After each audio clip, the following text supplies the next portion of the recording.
જય હિન્દ મિત્રો, ધ્યેય કમ્પ્લીટમાં તમારું સ્વાગત છે।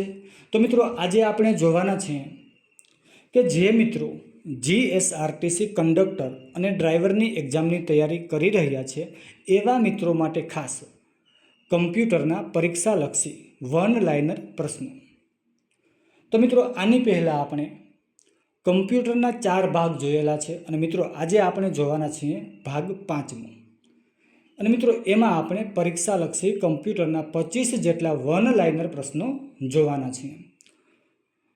તો ચાલો મિત્રો હવે વધારે સમય ન બગાડતા પ્રશ્નોની શરૂઆત કરીએ। પણ એ પહેલાં જો હજી સુધી તમે આપણી ચેનલને સબસ્ક્રાઈબ નથી કરી તો મિત્રો ચેનલને સબસ્ક્રાઈબ કરી દો અને આ વિડીયોને તમારા દરેક મિત્રોને શેર કરી દો। તો ચાલો મિત્રો હવે આગળ વધીએ અને પ્રશ્નોની શરૂઆત કરીએ। પ્રશ્ન પહેલો જોઈએ, સીડીમાં ડેટા રાઇટ કરવાની પ્રક્રિયાને શું કહેવાય છે? તો મિત્રો એને કહેવામાં આવે છે બર્ન પ્રોસેસ। અને મિત્રો આ પ્રોસેસ કરવા માટે એક સોફ્ટવેરનો ઉપયોગ થાય છે, એ સોફ્ટવેરનું નામ છે નેરો સોફ્ટવેર। પ્રશ્ન બીજો જોઈએ, ડીવીડીનું પૂરું નામ શું છે? તો મિત્રો ડીવીડીનું પૂરું નામ છે ડિજિટલ વર્સેટાઇલ ડિસ્ક અથવા તો ડિજિટલ વિડીયો ડિસ્ક। મિત્રો આ ડીવીડીને સુપર ડેન્સિટી ડિસ્ક પણ કહેવામાં આવે છે। અને મિત્રો સામાન્ય રીતે જોઈએ કે આ ડીવીડીની સંગ્રહ ક્ષમતા કેટલી હોય તો કે 4.7 જીબીની હોય છે, એટલે કે 4 જીબી કરતાં વધારે હોય છે। અને હાલમાં મિત્રો જે ડીવીડીઓ ઉપલબ્ધ છે એ આપણને 17 જીબી સુધીની પણ મળી જાય છે। પ્રશ્ન ત્રીજો જોઈએ, એસએસડીનું પૂરું નામ શું છે? તો મિત્રો એનું પૂરું નામ છે સોલિડ સ્ટેટ ડિસ્ક। અને મિત્રો આ સોલિડ સ્ટેટ ડિસ્કમાં સમાવેશ કોનો થાય? તો મિત્રો એમાં સમાવેશ થાય પેન ડ્રાઈવ તથા મેમરી કાર્ડનો સમાવેશ થાય છે। મિત્રો પેન ડ્રાઈવના અન્ય 2 નામ છે, ક્યાં ક્યાં? તો થંબ ડ્રાઈવ અને બીજું છે ફ્લેશ ડ્રાઈવ। યુએસબીનું પૂરું નામ શું છે? સોરી મિત્રો, યુએસબીનું પૂરું નામ શું છે? તો એ છે યુનિવર્સલ સિરિયલ બસ। અને મિત્રો આની શોધ કોણે કરી હતી? તો એ કરી હતી અજય ભટ્ટે। પ્રશ્ન 5મો જોઈએ, મેમરી કાર્ડના શોધક કોણ હતા? તો મિત્રો એ હતા ફુજીઓ માશોકા। 6થો પ્રશ્ન જોઈએ મિત્રો, ક્રમ અનુસાર ડેટા મેળવવાની કેટલી રીત છે? તો મિત્રો 2 રીત છે। કઈ કઈ? તો કે એક છે ફીફો અને બીજી છે લીફો। ફીફો એટલે શું? તો કે એનું પૂરું નામ જોઈએ આપણે ફીફોનું, તો કે ફર્સ્ટ ઇન ફર્સ્ટ આઉટ। એટલે કે જે વસ્તુને પ્રથમ દાખલ કરવામાં આવશે એ જ વસ્તુ પહેલાં બહાર નીકળશે। અને મિત્રો લીફો એટલે તો કે જે વસ્તુને પહેલાં એનું પૂરું નામ જોઈને ચાલો લીફોનું, તો કે લાસ્ટ ઇન ફર્સ્ટ આઉટ। એટલે કે જે વસ્તુને છેલ્લે દાખલ કરવામાં આવશે એ વસ્તુ સૌની પહેલાં નીકળશે। પ્રશ્ન 7મો જોઈએ, માહિતીનો સૌથી નાનો એકમ કયો છે? તો એ છે બીટ। મિત્રો પૂછાયેલો પ્રશ્ન છે કે માહિતીનો સૌથી નાનો એકમ કયો છે? તો એ છે બીટ। મિત્રો બીટ એટલે કે બાઇનરી ડિજિટ। અને મિત્રો આ બાઇનરી ડિજિટમાં 2 અંકનો સમાવેશ થાય છે, ક્યાં? તો કે 0 અને 1। 0 એટલે ઓફ અને 1 એટલે ઓન। એક બીટ બરાબર કેટલા થાય? તો કે 0 અથવા 1 થાય। તો મિત્રો આ 4 બીટ્સ, 4 બીટને ભેગા કરીએ એટલે 4 બીટ્સ બને। અને મિત્રો આ 4 બીટ્સ બરાબર કેટલા થાય? તો કે 1 નિબલ થાય। તો મિત્રો 8 બીટ્સ બરાબર કેટલા થાય? તો 8 બીટ્સ બરાબર થાય 1 બાઇટ, અથવા એને 2 નિબલ કહી શકીએ। કારણ કે જો મિત્રો 4 બીટ્સ બરાબર 1 નિબલ થાય તો 8 બીટ્સ બરાબર 2 નિબલ થાય। આગળ વધીએ, 1024 બીટ્સ બરાબર કેટલા થાય? મિત્રો પૂછાયેલો પ્રશ્ન છે કે 1024 બીટ્સ બરાબર કેટલા થાય? તો મિત્રો એ થાય 128 બાઇટ્સ। અને મિત્રો 1024 બાઇટ્સ બરાબર કેટલા થાય? તો મિત્રો 1024 બાઇટ્સ બરાબર થાય 1 KB। અને મિત્રો કેબીનું પૂરું નામ છે કિલોબાઇટ, 1 કિલોબાઇટ। 1 બાઇટથી ટૂંકમાં 1 બાઇટથી કેટલા કેરેક્ટર લખી શકાય છે? તો મિત્રો 256 જેટલા કેરેક્ટર લખી શકાય છે। કમ્પ્યુટર સાક્ષરતા દિવસ ક્યારે ઉજવવામાં આવે છે? તો એ 30 નવેમ્બરના રોજ ઉજવવામાં આવે છે। 10મો પ્રશ્ન જોઈએ કે કમ્પ્યુટર સાક્ષરતા દિવસ ક્યારે ઉજવવામાં આવે છે? તો મિત્રો એ ઉજવવામાં આવે છે 2 ડિસેમ્બરના રોજ। પ્રશ્ન 11મો જોઈએ, દુનિયાનું સૌપ્રથમ નેટવર્ક કયું હતું? તો મિત્રો એ હતું આર્પાનેટ।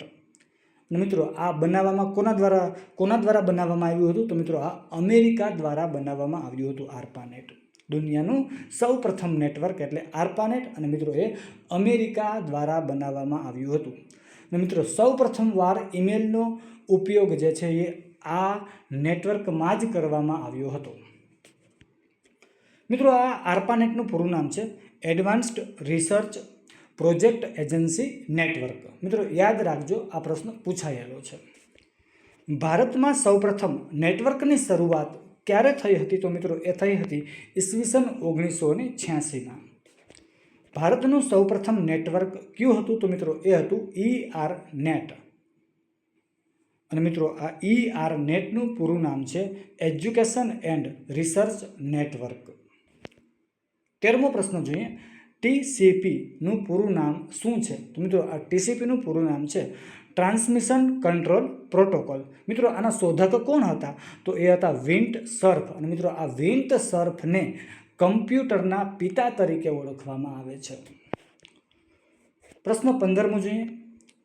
PAN ટૂંકમાં પાનનું પૂરું નામ શું છે? તો મિત્રો એનું નામ છે પૂરું પર્સનલ એરિયા નેટવર્ક. મિત્રો આ નેટવર્કનો ઉપયોગ વ્યક્તિગત ઉપયોગ માટે કરવામાં આવે છે. મિત્રો આની રેન્જ કેટલી હોય? તો કે હોય છે 10 મીટર સુધીની. લેનનું પૂરું નામ શું છે? તો મિત્રો એનું પૂરું નામ છે લોકલ એરિયા નેટવર્ક. અને મિત્રો એની રેન્જ કેટલી હોય? તો કે 100 મીટર સુધી. અને મિત્રો વધારેમાં વધારે તો કે 1 કિલોમીટર સુધીની હોય છે. WLANનું પૂરું નામ શું છે? તો કે વાયરલેસ લોકલ એરિયા નેટવર્ક. વાઈફાઈની રેન્જ કેટલી હોય છે? તો મિત્રો 250 મીટરની હોય છે. મિત્રો પૂછાયેલો પ્રશ્ન છે કે વાઈફાઈની રેન્જ કેટલી હોય? 250 મીટર. અને મિત્રો વાઈફાઈનું પૂરું નામ, એ પણ મિત્રો બંને પ્રશ્નો પૂછાયેલા છે, વાઈફાઈની રેન્જ અને વાઈફાઈનું પૂરું નામ. તો મિત્રો વાઈફાઈનું પૂરું નામ છે વાયરલેસ ફિડેલિટી. પ્રશ્ન 19મો જોઈએ. એક જ કેમ્પસમાં એકથી વધારે લેનને ભેગા કરીને જે નેટવર્ક બને છે તેને શું કહે છે? તો મિત્રો એને કહેવામાં આવે છે CAN એટલે કે કેન કહેવામાં આવે છે. અને મિત્રો આ કેનનું પૂરું નામ છે કેમ્પસ એરિયા નેટવર્ક. મિત્રો એની રેન્જ કેટલી હોય? તો 1 કિલોમીટર સુધીની એની રેન્જ હોય છે. પ્રશ્ન 20મો જોઈએ. MAN એટલે કે મેનનું પૂરું નામ શું છે? તો મિત્રો મેનનું પૂરું નામ છે મેટ્રોપોલિટન એરિયા નેટવર્ક. મિત્રો એની રેન્જ કેટલી હોય? તો કે 50 કિલોમીટરની રેન્જ હોય છે. મિત્રો આનું જે એરિયા હોય છે કેટલો હોય છે? તો કે આખા શહેર પૂરતો મિત્રો એરિયા હોય છે. ટૂંકમાં આખા શહેરને આ કવર કરતું હોય છે. અને મિત્રો એની રેન્જ કેટલી હોય? તો કે 50 કિલોમીટરની હોય છે. 21મો પ્રશ્ન જોઈએ. વેનનું પૂરું નામ શું છે? તો મિત્રો વેનનું પૂરું નામ છે વાઇડ એરિયા નેટવર્ક. અને મિત્રો આ જે છે એ સમગ્ર વિશ્વ માટે હોય છે. મિત્રો આપણે એના ઉદાહરણ જોઈએ તો ઇન્ટરનેટ છે અને સ્વાન છે. મિત્રો આ ઇન્ટરનેટનું પૂરું નામ શું છે? તો કે ઇન્ટરકનેક્ટેડ નેટવર્ક છે. અને મિત્રો આ G-SWANનું પૂરું નામ શું છે? તો કે છે Gujarat state wide area network. પ્રશ્ન 23મો જોઈએ.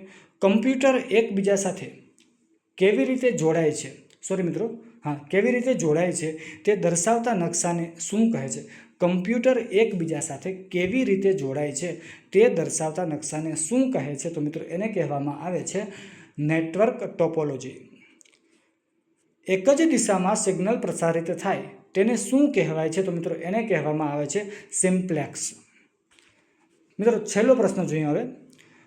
ભારતમાં સૌપ્રથમ ઇન્ટરનેટ સેવા પૂરી પાડનાર સંસ્થા કઈ હતી? ભારતમાં સૌપ્રથમ ઇન્ટરનેટ સેવા પૂરી પાડનાર સંસ્થા કઈ હતી? તો મિત્રો એ હતી VSNL. અને મિત્રો આ VSNLનું પૂરું નામ છે વિદેશ સંચાર નિગમ લિમિટેડ. તો મિત્રો આ હતા કમ્પ્યુટરના પરીક્ષાલક્ષી વન લાઇનર પ્રશ્નો. તો મિત્રો જો તમને આ વિડીયો સારો લાગ્યો હોય તો વિડીયોને લાઇક કરજો, શેર કરજો અને કોમેન્ટ કરજો. અને હા મિત્રો, આપણે આપણી ચેનલ ઉપર કરંટ અફેર્સના ડેઇલી વિડીયો અપલોડ કરીએ છીએ. અને આપણે રોડ સેફ્ટીના પણ વન લાઇનર પ્રશ્નોની શરૂઆત કરી દીધી છે. તો મિત્રો એ વિડીયો તમારે જો હજી સુધી જોવાના બાકી છે તો મિત્રો જોઈ લેજો અને રિવિઝન કરતા રહેજો. તો ચાલો મિત્રો, બસ અત્યારે અહીં લગી રાખીએ છીએ. ફરી મળીશું નવા વિડીયોમાં. તો જય હિન્દ, જય ભારત, થેન્ક યુ.